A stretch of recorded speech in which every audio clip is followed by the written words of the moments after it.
Welcome to Be Home Resources, a place you can depend on for all your home ownership needs. My name is Kathleen, your real estate concierge, and I'm excited to share with you how to maintain, update, and protect your investment. Today I'm here with Linda Woodward, and Linda is with Linda Decors. I'm so excited to have you with me today, Linda. Thanks for coming. Thank you for having me, Kathleen. It's always a pleasure to work with you. You know, when I hear the word window treatments, they're really scary words for me. I still have windows in my house that have not been finished because of that fear. You're not alone. It's, I know. It's probably the most complicated part of decorating, and people laugh sometimes at that comment, but it really is, because it can be a big investment in your home, and you don't want to make a mistake and own it and have to live with something that you don't really like or doesn't work, doesn't fit, doesn't operate properly. So it really is best when you know what you're doing. Yeah, I can totally relate to that. And being in real estate, I meet a lot of homeowners. They actually keep the window treatments from the previous owner for a long time just because they don't know what to do next or how to invest. So what do you say when someone says, help me? Well, helping with a window treatment perspective, it's very helpful that I go into the home for people. Mm-hmm. So when I go to a house, to someone's home, we start with kind of a walk and talk, and I understand what their priorities are, and sometimes priorities are privacy. They may have moved into a home, or they're in a home where someone may have added on next door, and there's not as much privacy as there used to be. Sometimes even in the winter, leaves fall off the trees, they can see someone's house, they're uncomfortable, so sometimes privacy is the number one priority. Yeah. And other times it's just aesthetics. Sometimes people just want to have a cozier space. They want to make a room or their home feel more welcoming and inviting and colorful, and really play off their personality. So I learn that I ask a lot of questions and I get a lot of information so that I can figure out where we need to go. So I don't waste their time, I don't waste their money, and they make good decisions the first time.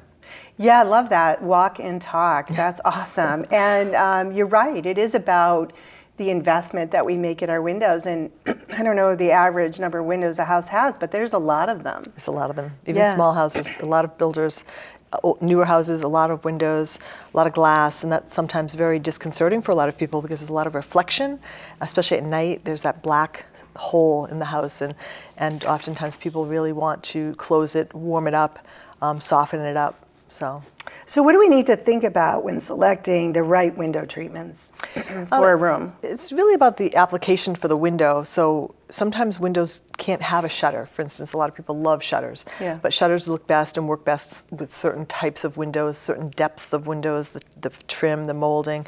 So it's really about the application. It's about whether people want to see a view or they want to close off a view, or as I call it, edit a view.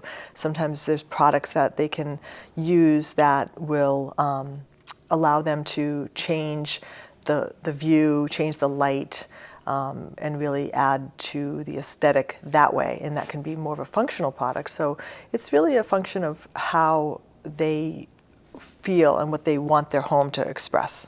So when you say edit a view, what does that mean? I love that. That's so cool. Well, how do you edit a view? Well, sometimes people don't want to look at a house next door to them. They're not looking, they're maybe looking at a roof or a driveway with cars, and therefore want something that can kind of muffle or muddle the view a little bit. So there's some products that can do that, so they don't have to have kind of a blurred vision, a slightly more casting a different light, so it just allows them to not have such full exposure to that neighbor or to that yard or to that building. So I like a lot of natural light, and if you came to my house, and you haven't been there in a while, but if you came to my house now, I still have some windows that don't really have curtains on them. They have just a valance. How do you add style yet keep that natural light from coming in? That can be done with a couple of different products. So window treatments can be broken down into two major categories. The hard goods, the functional aspect, where it's shades, shutters, and blinds, and then the soft goods, which are fabricated products, sometimes even made by hand, products that are drapes or some type of fabric treatment. And sometimes incorporating a fabric treatment into a functional good, like a Roman shade or some kind of shading product, can add some style and can finish the window and give the client, the homeowner, what they need in terms of up and down, so it closes when they don't want the view, they want more softness. So there's a lot of, again, it's about asking questions and finding out what people like, what they've had, what the window can take in terms of, or what the room can take in terms of how much fabric, if it's a large room or a small room, or if it's a tall window or a short window. Yeah, and I'm thinking even of my own home, I'm going from room to room, there's parts of my rooms that I really need privacy, and then the other ones it's really important to have the lighting in based on the way my house faces and all of that.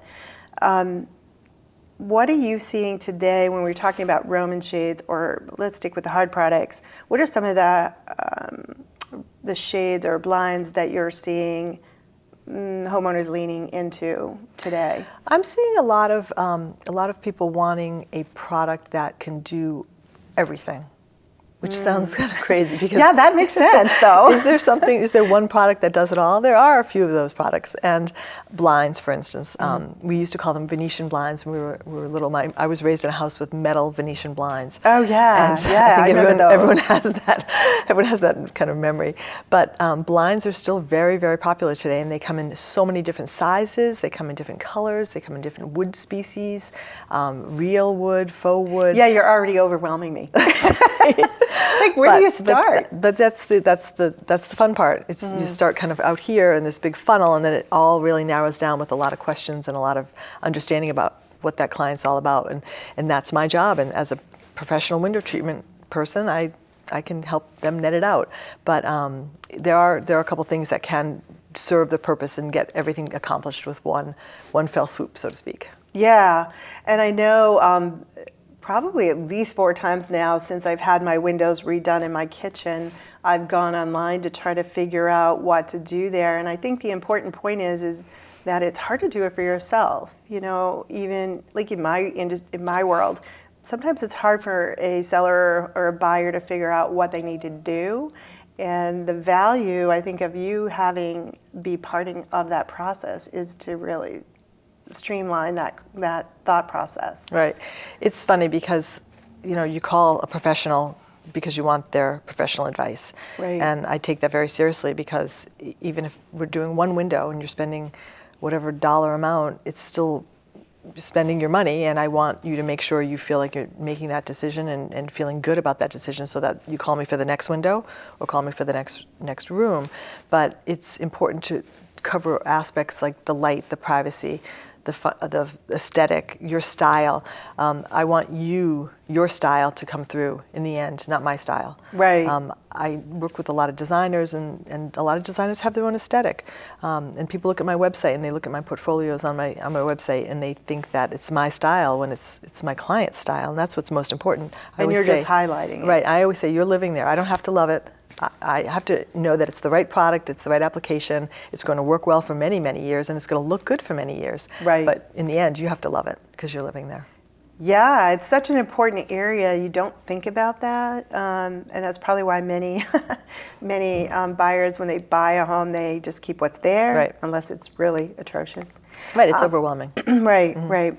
So let's say I'm looking to update a room, and I decide to remove the previous treatments that have been there for years. How would you direct me in searching for that new look? What does that look like? I would say it really depends on, number one, the windows, because you have some limitations there. Right. And light, privacy. Those are probably the biggest things, because if you have too much light, then we can do a product, or you can do something that will block some of the light, block some of the view, as we talked about editing. We can make something look prettier on the window. So there are things that you can start with, but it's also a function of, do you want the window exposed? Do you want to be able to see that whole view and up and down? So there's products that go up and down, and when they're up, they go away, and when they're down, they cover everything. So sometimes people like that whole open view. Sometimes when we talk about blinds, they're slats. It's a slatted product. Right. And that, when it's up, doesn't look very pretty. So right. I always point that out. So I want to make sure that in all aspects of the way they're going to use that product.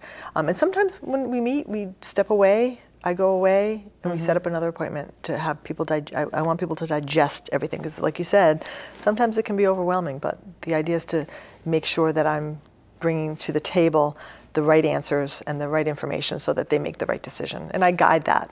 Right. I can certainly guide that process. Right. I'm just thinking back to all of the times that I've looked for products, and it was either I'm going out to a store or I'm online. I honestly, until I met you, I didn't realize someone came to me.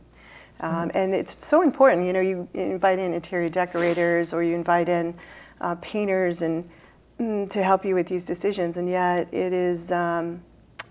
Why would you not do that for windows? Right. You know? Right. I take it very seriously. When someone invites me into their home, that's their largest investment, right? So they've made a big investment, and they want to be sure that anything they do in their home is equally important as that first home, you know, their home that they're in.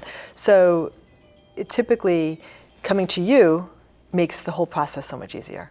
It does, yeah. I bring the fabrics, I bring the samples, and being in your home, in your space, with your accessories, with your colors, with your furniture, and it's comfortable. Yeah.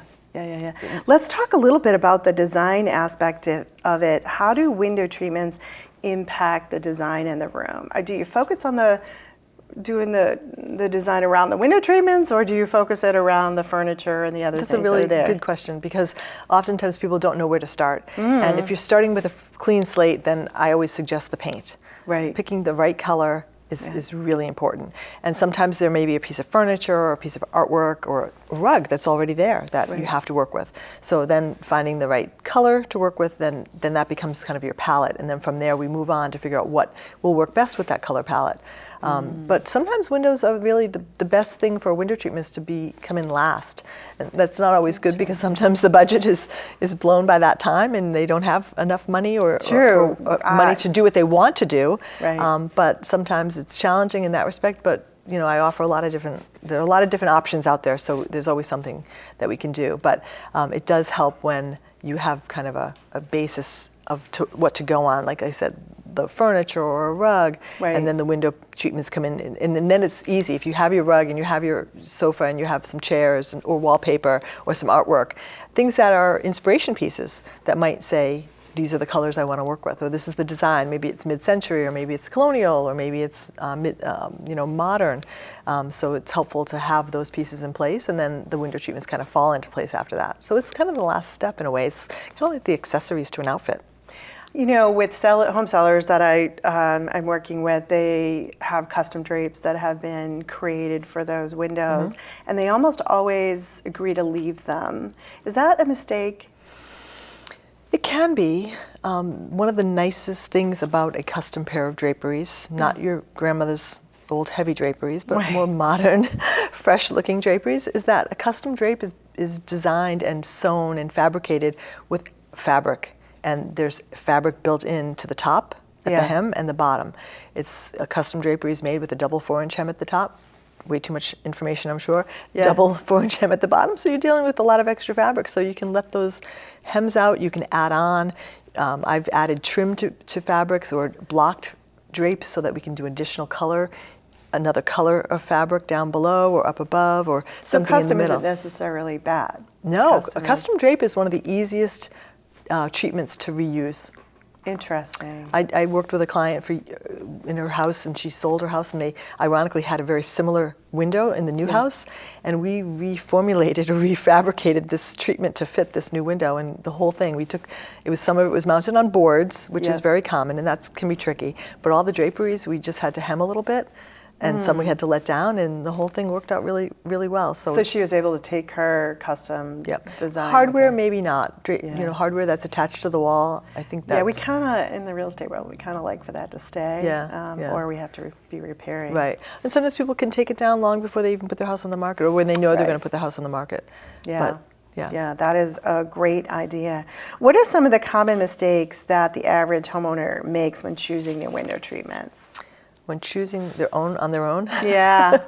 What do you see? What do you come in and fix? I see sometimes people hanging drapes too low. And that's because sometimes ready-made drapes are only They're come in one certain size. lengths, right? Yeah. So draperies that can be hung above a window, especially if the window's not very high and the ceiling's not that high, can really enhance the window and make the room feel larger. Yeah. So that's probably one of the biggest things I see. Is, Yeah, I'm thinking about my drapes now. How far off the ground should they be? Oh, they should be to the ground, almost to the ground. Almost to the But ground. in terms of the height, they could Yeah. be well above the casing of the window. Yeah. And sometimes that's a hard idea for people to accept or warm up to, because Yeah. they think it's odd when the drapes are high, but it does really change the room quite a bit. Yeah, it makes it feel taller. I would Taller, imagine. bigger, more Yeah. grand. And then you have a beautiful focal point in the room, Right, especially with beautiful fabric. right. What are you seeing as some of the trends for this year? Trends, I don't really like that word in my business, but that's okay. Trends, probably the more, the all-in-one window treatment. Yeah. Where people are busy Yeah. and they're kind of exhausted with the process. Maybe they've designed the room, or with obviously with what's been going on in the last couple of years, things have taken a lot longer than they had anticipated with a renovation maybe. Right. So when they get down to the point when they need window treatments, they really just want to get it done. Yeah. And sometimes a treatment that can do it all, like that Roman shade that offers the function and the fashion. Yeah. Or a blind that can really add a nice architectural touch, or a shutter that can add a nice architectural touch and offer the aesthetic and the function. Yeah. So some treatments that have it all. You know, Interesting. And then, of course, we have all the technology now with that. Oh, sure. Oh, motorization. Yeah. Motorization's going crazy. Back even a couple of years ago, everything was battery. Right. Battery replacements. Now the latest rage is rechargeable battery wands. So they fit up into the headrail of a shade, and they're wonderful because you don't have to replace with 12 AA batteries anymore. You just plug your charger in, charge up that battery wand. Interesting. You don't I have to wasn't take it aware out of of the that. window. You can leave it in the window. Yeah. So, and hard wiring, of course, in new construction is always Yeah. great when we know where plugs and outlets can be so that things can be wired in. But the rechargeable battery wand, I see a lot more of than hard wiring. Because sometimes people aren't at that point, or don't think about it early enough to know they want motorized. Right. And therefore, and then of course everything works with all the home automation. Right, because Even as you said, it's usually the end. You come in at the end Right, to do right. that. Yeah. Well, this has been enlightening, especially for me personally. Thank you so much for being You're my welcome. guest. Thank you very much for having and for me. coming. Linda is one of the top designers in the area. She lives locally here, and she, as she mentioned, she will come to your house. I've known her to have excellent style, and if you're really looking for some help with your draperies or your window treatments, I highly recommend you at least giving her a phone call and checking it out. Thank you. Yeah. Thank you for joining us today. You have, if you have tip ideas for us or topics that you'd like to hear us discuss, simply email us on the screen. There's an email address there. And we want to earn the right to be your real estate concierge. So I'm going to invite you to join us on our Facebook group page, Be Home Resources and Rewards. That's where Linda and my other resources actually live. They give tips and collaborate there. So join us. Again, I am Kathleen Guinaud, and I am signing off for today. Be well and live well.